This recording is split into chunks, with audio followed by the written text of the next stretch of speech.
Health department చేసిన ప్రతిపాదనను cabinet ఆమోదించడం జరిగింది.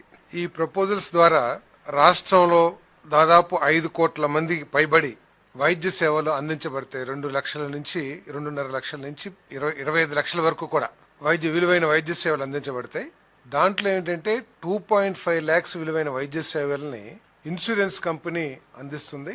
2.5 లక్షల నుంచి 25 లక్షలు విలువ చేసే వైద్య సేవల్ని డాక్టర్ ఎన్టీఆర్ ట్రస్ట్ ఏదైతే ఉందో ఆ ట్రస్ట్ ద్వారా సేవలు అందించబడతాయని చెప్పేసి మనం చేస్తాను.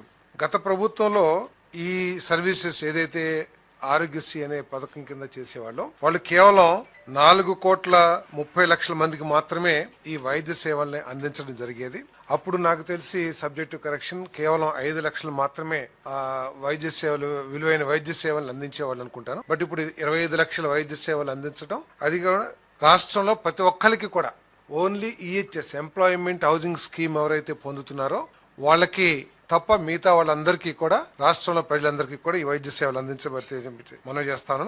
అదే ప్రత్యేకంగా వర్కింగ్ జర్నలిస్ట్ హెల్త్ స్కీమ్ ఏదైతే ఉందో దాని గురించి కూడా ముఖ్యమంత్రి గారు ప్రత్యేకంగా ప్రస్తావించి వారికి కూడా ఈ వైద్య సేవలు పరిగణించాలని చెప్పేసి కన్సిడర్ చేయాలని చెప్పేసి కూడా ముఖ్యమంత్రి గారు సూచించారు. తప్పకుండా వారికి కూడా సేవలు అందించడానికి ప్రయత్నం చేస్తానని చెప్పేసి మనం చేస్తాను.